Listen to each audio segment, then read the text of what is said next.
if we spend our lives trying to get control over ourselves or over others or over our experience or over our world, then we're going to end up like giving a lot of allegiance to whoever or whatever has put us in that position of control. We end up worshiping whomever or whatever has put us there.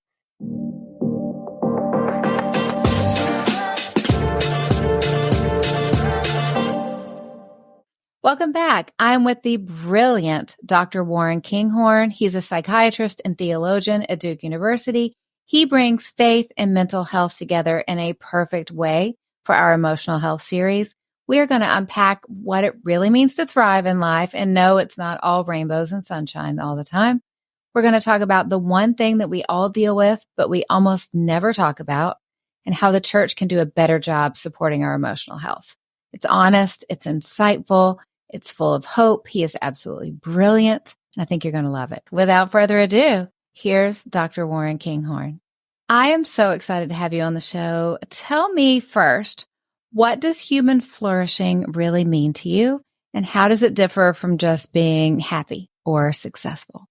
Yeah. First of all, thanks for having me on the show. I'm really grateful. Well, I mean, human flourishing is a complex term because we often think that to flourish just means to have a good mood or to be happy or for everything to be working out well with us. But flourishing is more than that, because we can flourish even when things are in some ways not going well or when we're facing challenges. Like in our world, when we talk about mental health, it's kind of hard because sometimes even mental health clinicians don't really know what we mean by mental health. Yeah. I think if I had to name what clinicians often mean, it's to have a kind of personal security, to have the capacity for a full range of emotion, not just like positive emotion, but also to be sad when we need to be sad and to be angry when we need to be angry, to have a sense that our life has meaning and purpose, to have good work to do and to have good positive relationships. Those are some of the things that I think we mean by flourishing. I think when Christians talk about flourishing, ultimately we're talking about a life that is connected to God and to pursue a union with God and a life lived in the presence of God. And so I think about flourishing ultimately as connection with God, as union with God. And then we find gifts in this life that allow us to have a little foretaste of what that's like. And I think that's how we can begin to think about flourishing now. I love that. Are there any other core elements to a flourishing life that we should know about? I think, again, I appreciate how I'm a psychiatrist, and I think how psychiatrists and psychologists talk about flourishing, not just as security and a full range of emotion and engaging activity, but also I think there's something about flexibility and creativity. So the idea of being able to face challenges and to be able to do so flexibly and creatively, and to be able to say, I don't know what today's going to bring, but whatever it brings, I'm going to be able to face that, and I'm going to be able to seek this help that I need to get through that. I think that's the key to a flourishing life. It's not just being happy, but it's a full range of emotion. It's not being without challenge, but it's being able to face challenges when they happen and to have the confidence that we can do that. It's not just, having a good day, but it's having a sense that my life has a meaning to it, and I have good work to do, and I have people and relationships that are around me that can help me to feel like I'm connected and like I'm secure. I love how the interpersonal neuroscientist and psychiatrist Dan Siegel and also the Christian psychiatrist Kurt Thompson talk about attachment. We have these deep needs to be safe, to be seen, to be soothed, and to be secure. And I think that's just something that all of us need at every point in our life, from before birth, throughout our lifespan. I love that. And it shows us that we don't need to feel happy and we don't need to feel successful one day to have a flourishing life. We can have a flourishing life with a lot of really dark days. We are going to go through dark days. We're going to go through terrible things that happen. But as a whole, we can still be flourishing in the midst of all of that. Absolutely. I mean, flourishing doesn't mean that everything is always going right all the time. Yeah. It means that in a world that's broken, where we do face challenges, where we face really losses and griefs, that we know, again, that we're safe, that we're seen, that we're soothed, that we're secure. We know that we're loved by God. We have a sense that we're loved by others as well. I think that's what it means to flourish in this life. I love that. So good. Well, let's talk about the flip side of that. What are common obstacles that keep people from flourishing in their lives? Well, one I think is we're meant to be connected to ourselves, to our bodies, to others, to God. And so if health is connection and relationship, then lack of health is often disconnection and a loss of relationship.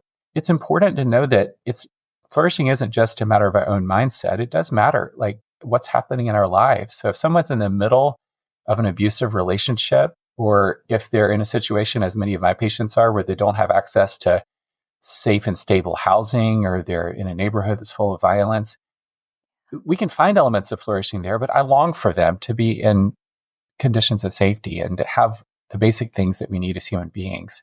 So it's not just our internal mindset, it's also like the world around us, and are we safe and are we secure? That's such a great point. And it intersects so beautifully with the key point that we all learn early on in our Christian journey, that connection is everything, that relationships are everything. We won't feel safe and secure without a strong sense of connection. That is absolutely right. Connection to ourselves, to our bodies, to our loved ones, to others, to the land around us, and also to God is just critically important.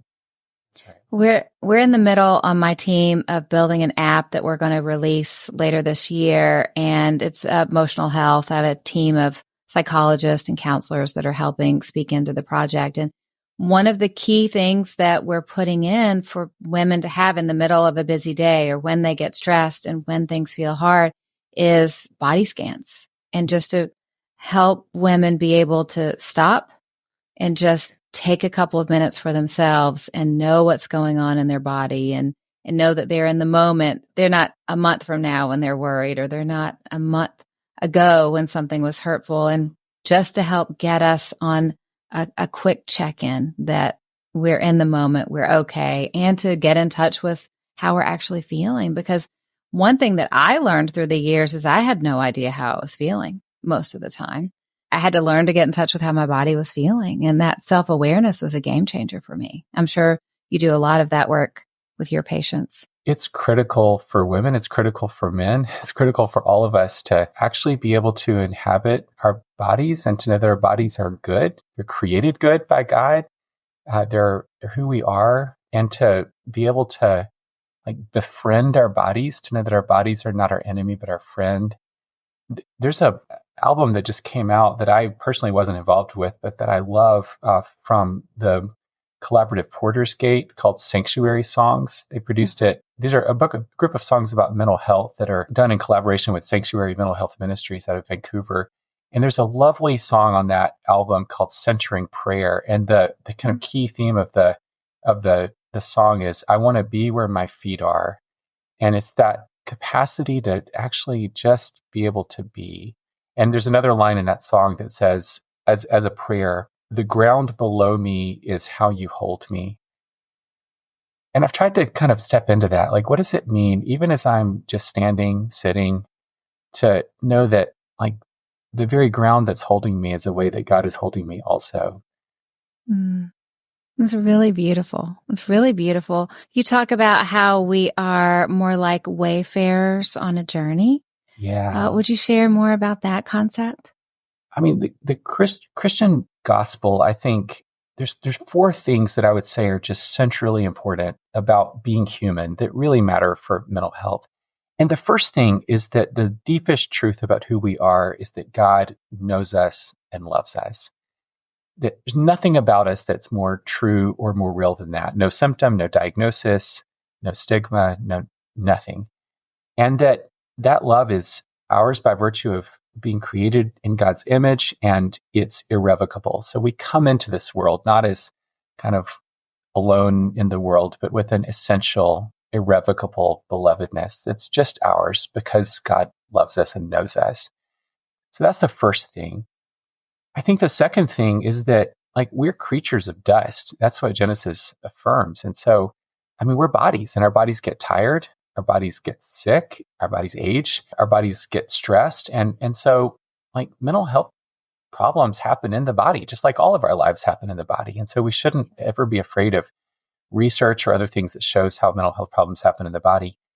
And though we're not just bodies, we're bodies in relationship. We learn to love and we grow and we find out who we are in our relationships with God and with others, and starting from before we're born.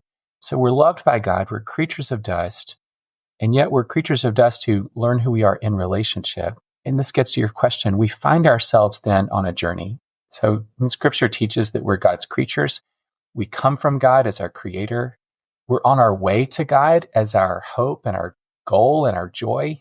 And so all of this life, we're on a journey from God to God. We're wayfarers on a journey. This is in Scripture. This is deep in Christian traditions of pilgrimage.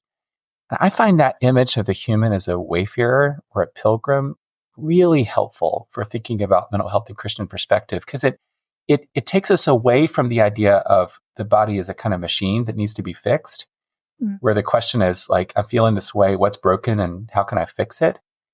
It reframes it to the question of like, what kind of journey am I on? And what's needed right now for the journey?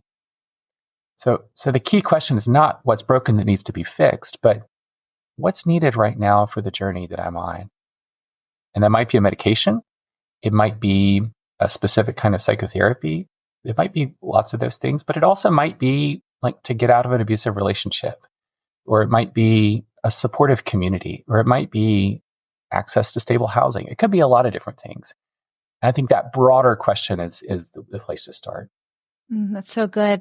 Now, taking it from a more broad view to individuals, what do you feel like, or maybe you do, maybe you don't, do you feel like there's one mental or emotional burden that most people are carrying, but they don't talk about? I think that something that even mental health clinicians have a hard time naming, both in ourselves and in others, is shame.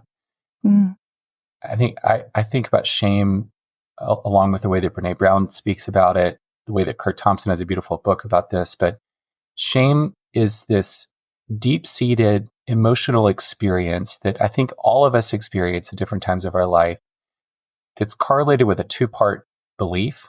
And the first part is that I am not blank enough. And where blank is whatever we perceive that we need to be able to display to matter in the communities that we need to belong to. So I'm a university professor, and it might be I'm not smart enough, I'm not well-read enough, I'm not social enough, I'm not outgoing enough, I'm not conservative enough, I'm not progressive enough, all these kinds of things. And then the second part is that when other people recognize that I'm not blank enough, I'm going to be cast out of this community. That idea that we could be rejected or ostracized or no longer belong is really disturbing for us as human beings. And so when we feel those ways, then and that those feelings of shame that I'm not enough and I need to somehow keep other people from recognizing that, it leads to all kinds of reactions. It leads to withdrawal. Like we tend to draw back and separate ourselves from relationship, and that just makes it worse. We can try to off-put that shame by like changing the focus to others and what others have done to us. We can just own it and just like, beat ourselves up, and that doesn't help either. We can try to numb that experience through, I'm on a college campus through alcohol and all sorts of activities that people do to try to numb their emotions. And of course, we know, in psychology and also in the world of faith that the only way to really engage shame is to actually be able to sit with it and to be able to be vulnerable and to take the risk that other people will accept us. And that's the way through it. But that's really hard. And so much of what I see that gets named these technical diagnoses like depression and anxiety and PTSD, shame is at the root of them. And I think that's sometimes hard to name, even in clinical settings. Well, for me, the majority of my work is as a business coach for entrepreneurs and women in the corporate world. And it is shocking. Maybe it's not shocking anymore. It won't be shocking to you. But when women are having trouble getting started on a new project, a new business, or they're having trouble taking the next step in their career, when we unpack what's going on, it's almost always shame. And they almost always had a parent who were hypercritical of them. And it is textbook. It happens every time. And so many times as I'm coaching someone, they'll go, I know we're not talking about business strategy this time, but I'm stuck. I deal with women, so I'm sure it's the same with men too. But all of these women are always stuck on the same thing. It is shame-based, and it's from growing up with a parent who always had something negative or critical to say about them. And the way I counsel people through in a business setting is, let's just take a little step. Let's see if you die. Hey, you didn't die. Let's take another little step. You didn't die again. And eventually you get to the point where you wake up one day and you go, I'm the kind of woman that does this. And shame no longer binds you because you've taken action on it. But I can see how shame is the thing that keeps books from being written, that keeps businesses from being started, that keeps women from advancing in their career. And that's just from the business and creativity end of things. You, of course, see things on so much of a broad and deeper level. But for me, and from the business aspect, it is the one thing that I see holding women back. Yeah. And it's so good just to label it and to have these conversations so we know it's hard for everyone. No one has it easy. Everyone behind the scenes are pretty much dealing with the same core stumbling blocks. And the more we talk about it, the easier it is to deal with, I think. I think it goes back. I mean, Christians would trace this to the Garden of Eden, that shame has been with us almost since the beginning. And shame is, of course, not the only thing that we deal with, and it's not the only problem that we have as human beings, but it is a central problem. And it's just been really in my adult life that I've kind of been able to understand how that's affected me in my own life. And I see it in my patients, but I also see it in my students and colleagues and family. I think it's just really important to be honest about it. Yeah, absolutely. Let's shift and talk about churches and Christian communities. Where do you feel like is the biggest blind spot that you have seen with churches when it comes to supporting mental health? Biggest blind spot, I think, is the fact that a lot of churches either don't know how to talk about mental health, or they're nervous about doing so, or they just neglect to do so. The way I think about it, like let's take a church, a mid-sized church in the United States that has, 100, 150 people in the sanctuary on a Sunday morning. Well, we know that in any given time in the population, just based on the way that we measure things like depression, that about 6 or 7% of the population is going to meet criteria for depression. So that's 7 to 15 people or so in that sanctuary. 20% of us over the course of our lives will have been depressed. So that's another dozen or 15 or so. More will be currently experiencing anxiety. Some will be experiencing other kinds of things. So overall, in that room of 100, 150 people, somewhere around 50, 60 people are going to personally have had very close experience with mental health problems. And even more will have loved ones that are currently struggling. So that's every Sunday. And so to what extent does that ever get named in a church service or from the pulpit or in a setting of the church outside the pulpit? Like, to what extent is the experience that people are bringing in ever get acknowledged and named? Sometimes it gets acknowledged really beautifully, and that can be really healing. But I have so many people that tell me, like, I've sat in church for years and no one's ever said anything. And I think even simple things matter. I think churches can sometimes get then hung up on like what to do after naming. I think the two poles that I personally want to avoid is one, just along the medical model where like you feel like the church doesn't have anything to say as a church. We just need to get people into therapy, think about mental illness as brain illness or medical illness. And basically it just needs to be the medical system that takes care of things. I think there we miss out on the riches of Christian tradition about what it means to support people who are struggling. I think the other pole is there's some churches would adopt, maybe might call it spiritual only model, that like anxiety and depression is just a matter of like praying in the wrong ways or believing the wrong things and rejecting mental health care. And I very much want to avoid both those poles and to say, like, how can we encourage people to use mental health care well, while also like doing the things that the church has always done, which is to think of ourselves as a common body where when one suffers, everyone suffers, and we need each other and we can call each other into service and ministry. If someone is dealing with a mental or emotional health issue, what are some signs it is time to get professional help? And not just rely on prayer to magically make it go away? One clear, a couple of answers. The most specific answer I can give is if anyone is having any thoughts of self-harm or suicide, or doing things that are putting them at risk of self-harm or suicide or harm in any other way, that's a pretty clear example that the time to get help is immediate. And I would say to your listeners, for those who are thinking in any way of self-harm or suicide, get help immediately. You deserve it. And it's time to get help and to reach out to those who are trusted, to call the National Crisis Line at 988, where there's always somebody who can help you, to find someone who can give you the care and help that you need. So that's never a kind of thing to sit on or to wonder about. I think beyond that, like when people are struggling, and if you're at the point of thinking, man, I'm really struggling, and the things I've been working on to help assuage this or just have not been effective, and I don't know what to do, it's already then time to seek help. It's like for people who are struggling or wondering what to do, I would just encourage them to reach out and to seek help and seek the counsel of a friend or a pastor or someone else who can help guide to the right resources.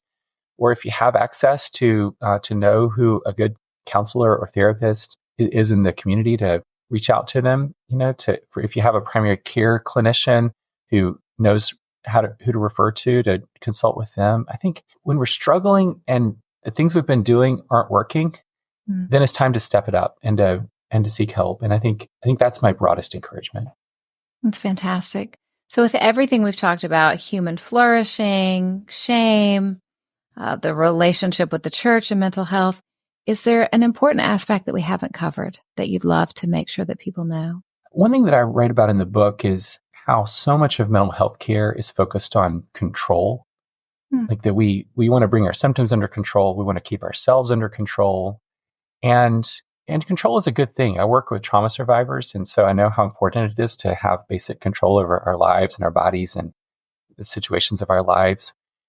But if we spend our lives trying to get control over ourselves or over others or over our experience or over our world, then we're going to end up like giving a lot of allegiance to whoever or whatever has put us in that position of control.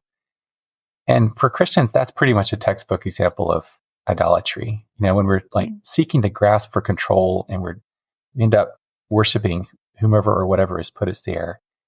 A question I would ask anyone who's seeking mental health care, or frankly, just living our lives, is, in the work I'm doing, am I getting kind of closed in on myself and just trying to keep things under control?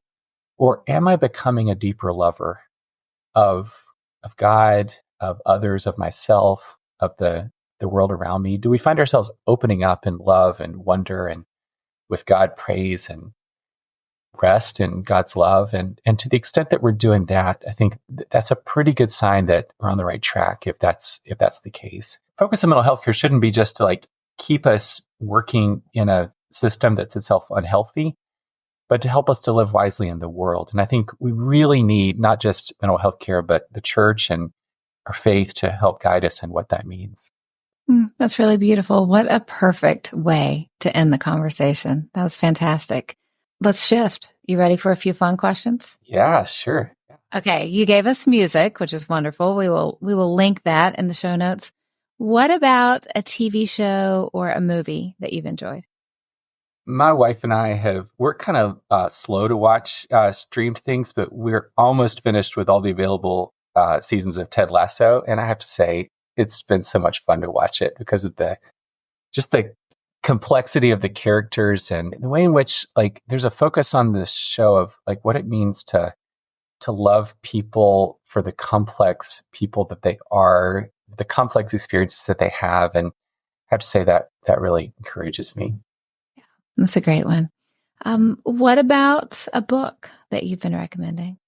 I mean, this is just in our conversation, but for those who are interested in faith and mental health, I think that David Finnegan Hosey's book, Christ on the Psych Ward, is just such a lovely, beautiful book that is really rich about his own experience. And he's a great writer. He tells stories really well. Another faith and mental health book that's a little bit more academic, but I find a lot of benefit in, is a book called Dust in the Blood by Catholic theologian named Jessica Koblenz. And she she writes about depression specifically, but she talks about depression as a biblical wilderness experience. So not just a feeling of sadness, but a feeling of like disorientation where we almost don't know what it means to feel. She draws on modern work, but she talks about like how can we draw on biblical examples of wilderness, and especially the example of Hagar in the wilderness in Genesis, and the way that God found Hagar and Ishmael in the wilderness, and Hagar then names God, "You are the one who sees." How can we find ourselves found by God in the wilderness? And I just think that as a way to dig deeply into scripture and how we think about mental health is such a beautiful example. Fantastic. And then finally, what are you excited about for the new year? I think 2025 is a time of obviously a lot of transitions for our country. There's a lot of unknowns in the world. And I think I'm in some ways kind of cautiously hopeful that in the midst of a lot of change, that new possibilities that will emerge for the ways that we think about ourselves and community. I'm excited about some of the work going on with Christians that are engaged in mental health work and conversations that are still to be had there. Personally, I have a one child who's a freshman in college and another child who's a freshman in high school, and to see them kind of at the start of their high school and college careers and to see that unfold is something that I'm actually really hopeful about. And it's just amazing to watch them grow up and to learn and to grow. And so actually am really hopeful about this new year. I love that. Well, thank you so much for coming on the show. This has been so insightful. Tell everyone where they can find you. Thank you, Alli. I really appreciate the chance to be here. My name is Warren Kinghorn. I teach at Duke University. I'm easily findable online. I'd welcome anyone who's interested to contact me or to investigate the work of our Theology, Medicine, and Culture initiative at Duke Divinity School. We exist to connect the world of healthcare and the world of Christian faith. We offer opportunities for Christians in healthcare to study with us, and we actually have a non-residential hybrid program that's specifically tailored for mental health clinicians as well as for broader healthcare clinicians called the Certificate in Theology and Healthcare. If anybody wants to continue conversations about that, I would welcome to be in touch with them. Wonderful. We'll definitely put links to everything in the show notes. Thanks again for coming on the show. Thank you very much. I hope you love that as much as me. I'm so passionate about these topics. For me as a business coach, I see how some of these bottlenecks really do stop people. This is one of the things that I love to work with my clients on to help them go from point A to point B, because it's not all business strategy. It's not all, here's a email marketing trend and here's how you're going to impress your boss. It's not that. It's nuanced, and there's so many different things we need to work on. But once we get them going and once we take care of them, my clients really thrive. And I love that. So it was so fun to listen to him and to talk to him. But what else is fun? It's fun that you're here with me today. Thank you for investing in you. Thank you for being the kind of woman who is going to go from point A to point B. Because you are here, it shows that you are that woman. I believe in you. I believe in the gifts that God has placed inside you. I believe in your dreams. And I know that you are making this world a better place, one little day at a time. That's why you're here. You're learning something that's going to help you. You're learning something that's going to build you up. You're learning something that's going to keep you from staying stuck, because God has uniquely created you to stand strong and bring something special to this world that only you can bring. So let me remind you, I will remind you every week over and over again, you are smarter than you think. You are stronger than you give yourself credit for. You are braver than you feel in the hard moments. And the best part is you are just getting started. You are capable of incredible things because the Spirit of God lives in you. His dreams are in your heart, and they aren't there by accident. God put them there, and He's giving you everything you need to live it out. It is my joy to get to coach you, to get to cheer you on, and get to remind you that with God, you have what it takes.